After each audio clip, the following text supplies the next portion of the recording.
अस्सलाम वालेकुम दोस्तों, welcome to Faizan tutorial channel. दोस्तों, मैंने आईबीसीसी अटेस्टेशन से रिलेटेड आपको बहुत अच्छे तरीके से 2-3 वीडियोस बनाकर गाइड किया हुआ है, लेकिन बहुत सारे क्वेश्चंस ऐसे होते हैं जो कि उन वीडियोस के अंदर भी गाइड नहीं हो सके। यानी कि कुछ क्वेश्चंस ऐसे हैं जो कि स्पेशल केसेस होते हैं किसी एक ख़ास बंदे के साथ। तो वो लोग मेरे से क्वेश्चन कर लेते हैं कि मेरे साथ ये प्रॉब्लम आ रहा है तो मैं क्या करूँ, मेरे साथ ये प्रॉब्लम आ रहा है तो मुझे क्या स्टेप फॉलो करने चाहिए। तो दोस्तों, मैंने बहुत सारे जो दोस्त और भाइयों को कमेंट्स में भी रिप्लाई किए हैं और बहुत सारे दोस्तों को मैंने व्हाट्सएप पर भी रिप्लाई किए हैं। तो मैंने सोचा कि उससे रिलेटेड वो सारे के सारे फ्रिक्वेंटली आस्क्ड क्वेश्चन जो है एक वीडियो बना देता हूँ। उन वीडियोस के इस वीडियो के अंदर मैं आपको उन तमाम क्वेश्चंस के आंसर्स दे दूंगा। फिर आपको मेरे से कांटेक्ट करने की भी ज़रूरत नहीं पड़ेगी। आप सिंपली जो भी आपका प्रॉब्लम होगा इस वीडियो के थ्रू वो हल करवा सकेंगे। दोस्तों, इस वीडियो को फर्दर कंटिन्यू करने से पहले मैं आपको बताता चलूँ, मैं इससे पहले आईबीसीसी अटेस्टेशन से रिलेटेड 3 वीडियोस बना चुका हूँ। पहली वीडियो मेरी तकरीबन जनवरी या फरवरी के करीब थी, इसी साल में 2020 में, जिसके अंदर मैंने ये बताया था कि अगर आपने आईबीसीसी से अटेस्टेशन करवानी है तो आप वहाँ पर विज़िट करके किस तरह से अटेस्टेशन करवा सकते हैं। चूँकि दोस्तों उसके बाद कोविड-19 आ गया। कोविड-19 की वजह से उन्होंने वॉक इन अटेस्टेशन जो थी वो पॉज कर दिया। अब उन्होंने बोला कि आप वॉक इन अटेस्टेशन नहीं करवा सकते, आप ऑनलाइन अटेस्टेशन करवा सकते हैं टीसीएस के थ्रू डॉक्यूमेंट भेजकर। और दूसरा तरीका ये था, अगर आपने विज़िट करके अटेस्टेशन करवानी है तो आप अपॉइंटमेंट ले लें, जो कि तरीक़ाकार सिर्फ़ और सिर्फ इस्लामाबाद के ऑफिस के लिए वैलिड था। उसके बाद में मैंने एक तीसरी वीडियो इस सिलसिले में अपलोड की थी, जिसके अंदर मैंने आपको बताया था कि अगर आप टीसीएस के थ्रू अपने डॉक्यूमेंट्स भेज रहे हैं तो आपने एक चालान फॉर्म जो है टीसीएस का वो भी अटैच करना होता है। तो दोस्तों, अगर आपने मेरी वो वीडियोस नहीं देखी, उनको देखकर आप पहले गाइडेंस ले लें। उसके बाद में यहाँ पर इस वाली वीडियो के अंदर कुछ फ्रिक्वेंटली आस्क्ड क्वेश्चंस हैं जो कि मेरे दोस्तों भाइयों ने मेरे से कमेंट्स के अंदर पूछे हैं, और ये जो क्वेश्चन है ये सभी दोस्तों के लिए इंपॉर्टेंट होंगे। तो मैं आपसे रिक्वेस्ट करूँगा इन सब तमाम क्वेश्चंस को एक दफ़ा आप देख लें, ताकि इनके आंसर्स आपको क्लियर हो जाएँ और आपको कोई भी प्रॉब्लम या परेशानी का सामना ना करना पड़े। तो चलें दोस्तों, मैं आपको बारी बारी इन तमाम क्वेश्चंस के आंसर बताता हूँ। सबसे पहली चीज़, मैंने जब आपको ऑनलाइन अटेस्टेशन वाली वीडियो बनाकर बताई थी, उसके अंदर मैंने बताया था कि जो सीएनएसी की कॉपी आपने अटैच करनी है आईबीसीसी की एप्लीकेशन के साथ, वो अटेस्टेड होनी चाहिए। तो दोस्तों, ये चीज़ मैंडेटरी नहीं है। आप यानी कि ज़रूरी नहीं है कि आप सीएनएसी की कॉपी अटेस्टेड ही अटैच करें। अगर आप अनअटेस्टेड भी अटैच करते हैं तो आपके डॉक्यूमेंट्स अटेस्ट हो जाएंगे। दूसरी बात करते हैं फ़ोटो कॉपीज़ की। तो दोस्तों, फ़ोटो कॉपीज़ आप उनको प्रोवाइड करते हैं। एक फ़ोटो कॉपी तो आप उनको प्रोवाइड करते हैं उनके रिकॉर्ड के लिए। फॉर एग्जांपल, अगर आप इंटरमीडिएट की डिग्री अटेस्ट करवा रहे हैं तो आप एक इंटरमीडिएट की कॉपी उनको उनके रिकॉर्ड के लिए प्रोवाइड करेंगे।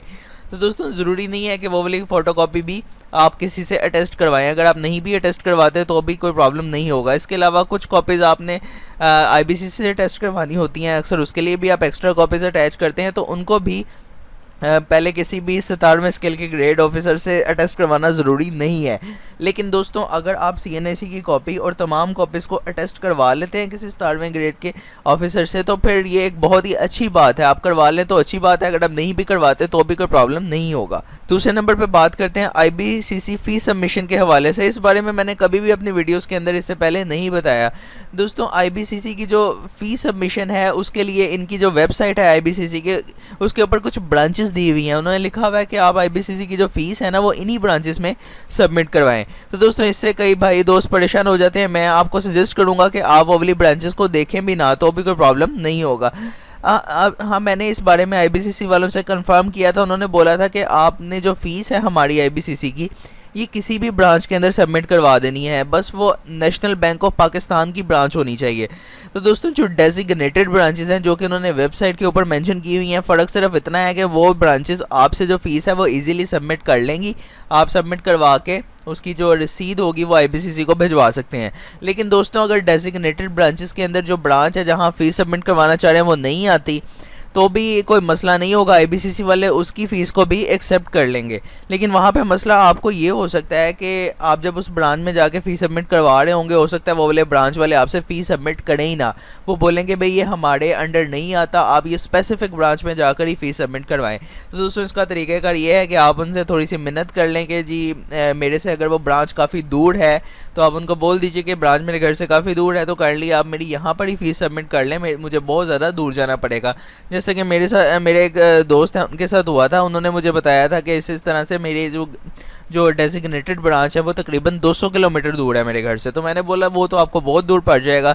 तो फिर मैंने आईबीसीसी वालों से कंफर्म किया तो उन्होंने बोल दिया कि आप जो है किसी भी ब्रांच के अंदर सबमिट करवा दें, फ़ीस अगर वो ब्रांच सबमिट कर लेती है तो आपके लिए कोई भी मसला नहीं होगा, बस वो नेशनल बैंक ऑफ पाकिस्तान की ब्रांच होनी चाहिए, ये लोग एक्सेप्ट उसको कर लेंगे। उसके बाद थर्ड नंबर पर बात करते हैं जो वेरिफिकेशन होती है बोर्ड से जो आप अटेस्टेशन करवाते हैं। मैंने अपनी लास्ट वीडियो में बताया था वो 3 मंथ्स तक वैलिड है, चूँकि आईबीसीसी की जो वेबसाइट है उसके ऊपर उन्होंने 3 मंथ्स मेंशन किया हुआ है कि 3 महीने तक आप जो है अटेस्टेशन कर, यानी कि आप जिस दिन बोर्ड से अटेस्टेशन करवाएंगे उसके बाद आपने 3 महीने के अंदर अंदर आईबीसीसी के ऑफिस विजिट करना होता है। अगर आप 3 महीने से लेट कर देंगे तो फिर आपके डॉक्यूमेंट्स को आईबीसीसी वाले अटेस्ट नहीं करेंगे। तो कुछ लोग ऐसे थे कोविड-19 की वजह से उनको डिले हो गया था, 4 या 5 महीने के बाद जाके वो सबमिट करवाए थे। तो वो मेरे से पूछ रहे थे कि जी अब हमें तो इतना ज़्यादा लेट हो गया है तो अब हम क्या करें। तो फिर मैंने आईबीसीसी वालों से, लाहौर वालों से कंफर्म किया, उन्होंने बताया कि आप अब 6 मंथ्स तक जो है अपने डॉक्यूमेंट्स को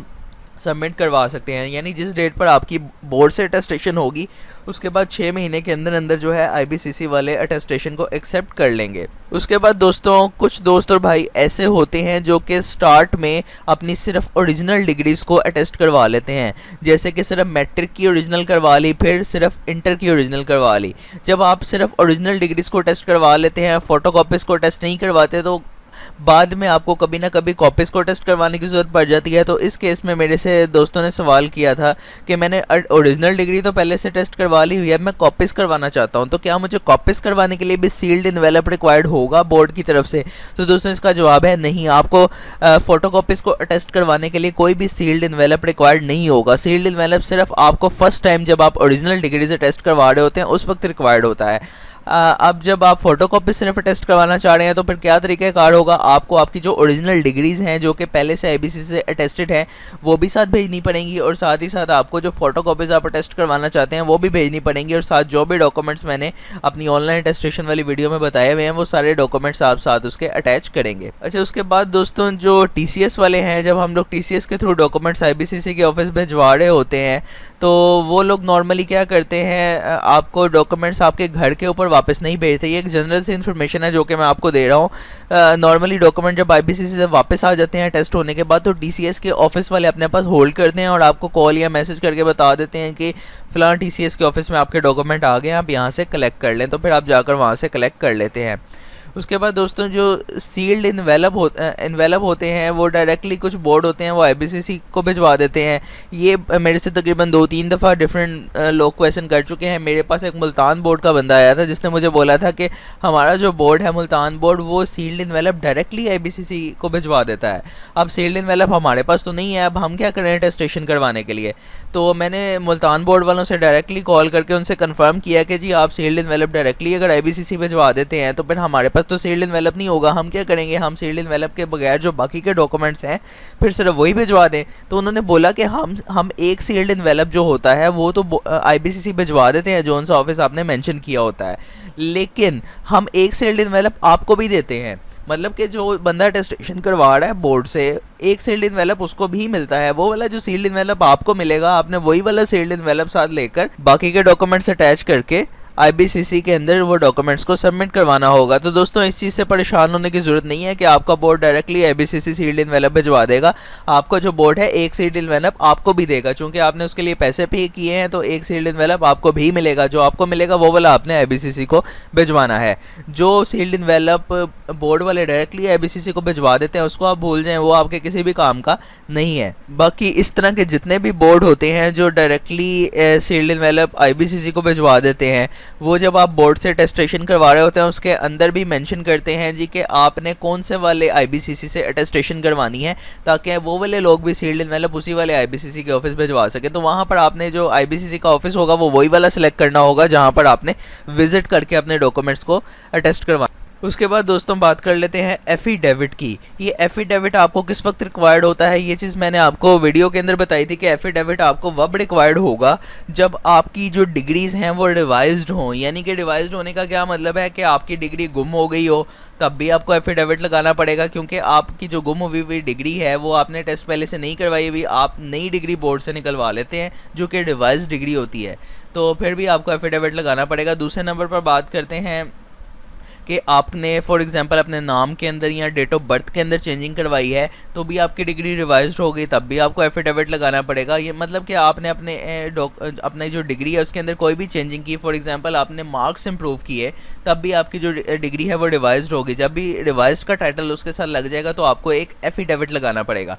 अब दोस्तों एफिडेविट के अंदर क्या आपने बताना है, ये IBCC वालों ने मुझे मैसेज किया था, इसके अंदर इन्होंने डायरेक्टली बताया हुआ है कि आपने जो एफिडेविट लगाना है उसमें आपने मेनली ये चीज़ बतानी है कि आप डुप्लीकेट सर्टिफिकेट को टेस्ट करवाने के लिए अप्लाई कर रहे हैं। एक चीज़ आपने ये बतानी है कि ये ओरिजिनल सर्टिफिकेट नहीं था, ये रिवाइज सर्टिफिकेट था, यानी कि डुप्लीकेट सर्टिफिकेट था, आप इसकी अटेस्टेशन के लिए अप्लाई कर रहे हैं।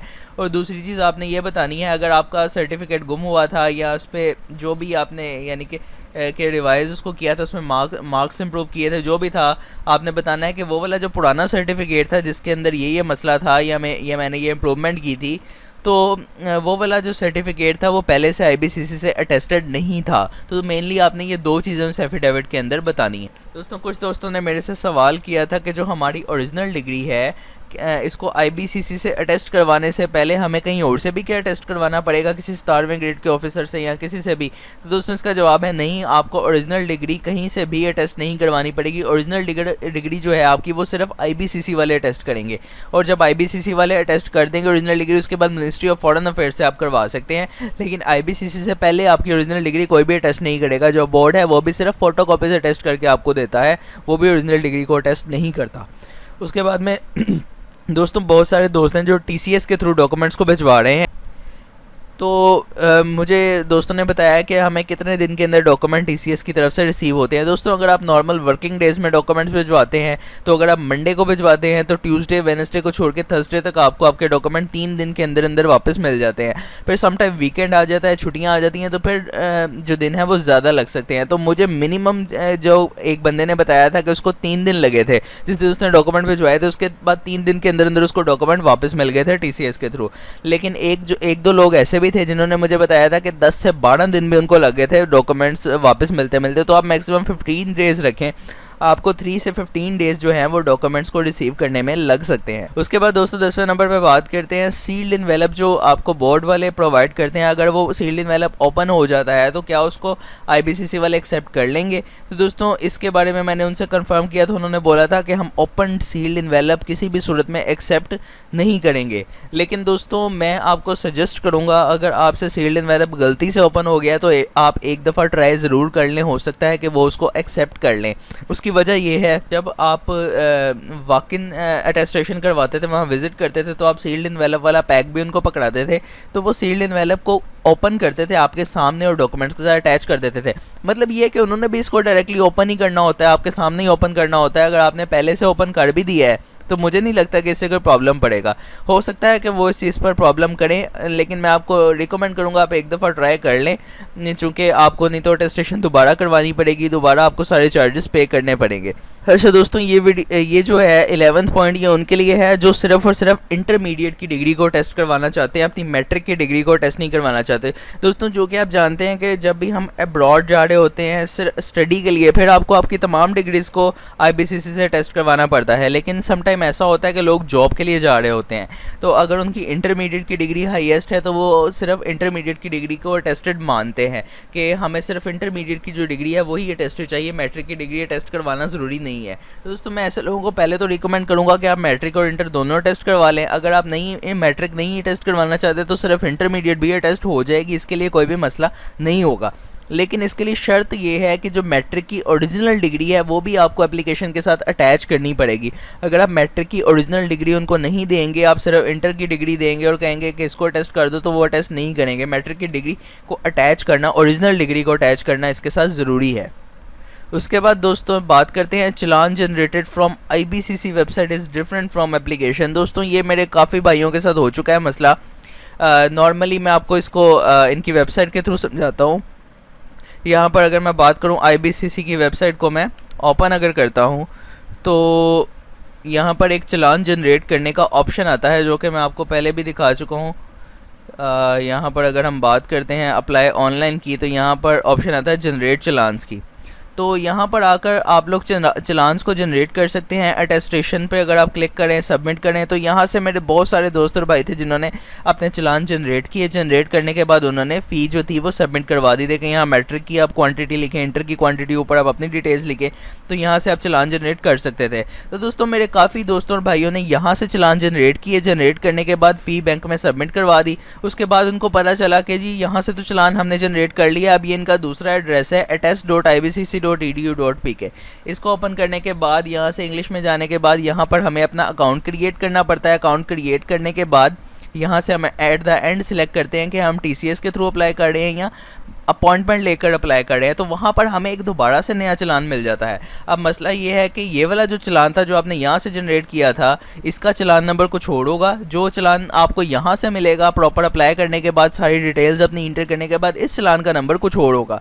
अब दोस्त भाई ये परेशान हो जाते हैं कि जी हमने यहाँ से जो जनरेट किया था हमने फ़ीस भी बैंक में जमा करवा दी है, अब यहाँ से जो किया है ये भी उसी क्वांटिटी का है। फॉर एग्जांपल आपने 1000 रुपीज़ का चलान था, जमा करा दिया, अब 1000 का ही आपको यहाँ से भी मिल गया। अब आप यहाँ पे दोबारा सबमिट करवाएंगे क्या? तो दोस्तों मैंने IBCC वालों से कंफर्म किया, वो कहते हैं अगर आपने यहाँ से चलान जनरेट करके जमा करवा दिया है तो कोई मसला नहीं है, वही वाला चलान आपकी एप्लीकेशन के साथ वैलिड होगा, वही चलान चल जाएगा।